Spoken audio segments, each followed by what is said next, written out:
So, ayun, nilagay na namin sa sasakyan yung mga kailangan namin, mga damit, pagkain, bata. Grabe yung sikip namin sa kotse. Tapos kami sa Kainol. Yung asawa ng dalawa ko, motor na lang para, alam yun, hindi na kayo magkasya. And yup, overloaded kami.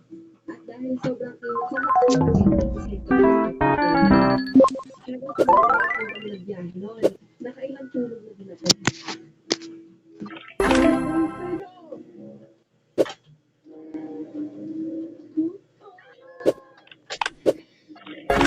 Good.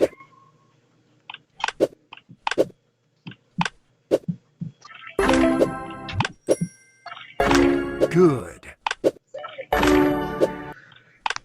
So ayun, nasiraan kami ng sasakyan, pero buti na lang nasa puerto na kami ng dati. Grabe ang Good. Good. Good. sa Palawan po. Eh sir, mali, alam ko po. Ano po bang lugar ko? Baguio ba? Joke lang yun ah.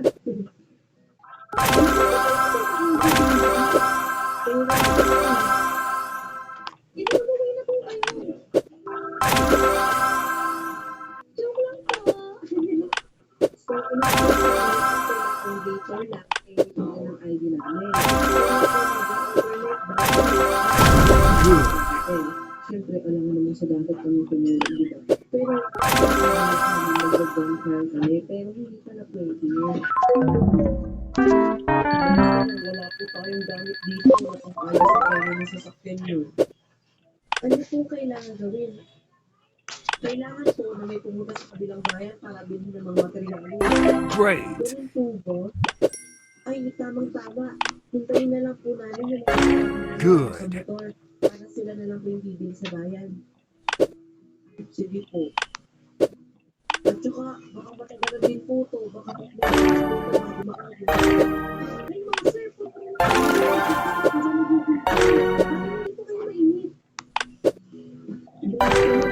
Kami sa points para mag-sit na Good. sasakyan. Nagpaiwan ko na yung iba para bantayin yung sasakyan kasi nagpapalay sa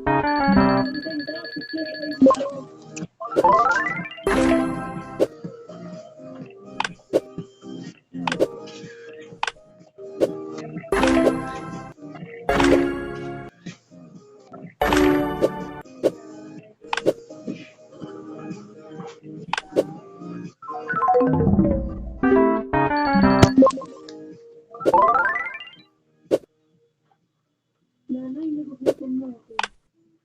Nagugutom na kami. Nasa sasakyan pala yung pagkain na iwan natin. Ano?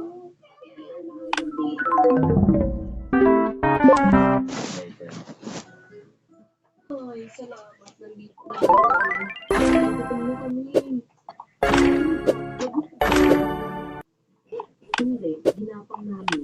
Malamig sumakay kami. Magtatanong lang naman. Eh, bakit ba nandito ka na naman? Sige, bakit ako gusto? Good. Good. Buti na lang sinundo kami ng porto gamit yung multi-cab nila. Ang babait nga nila eh, sobrang napaka-approachable. Great. Paprepare na ng pagkain. Ako yung kanin.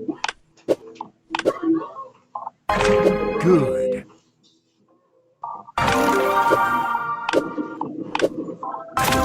Great.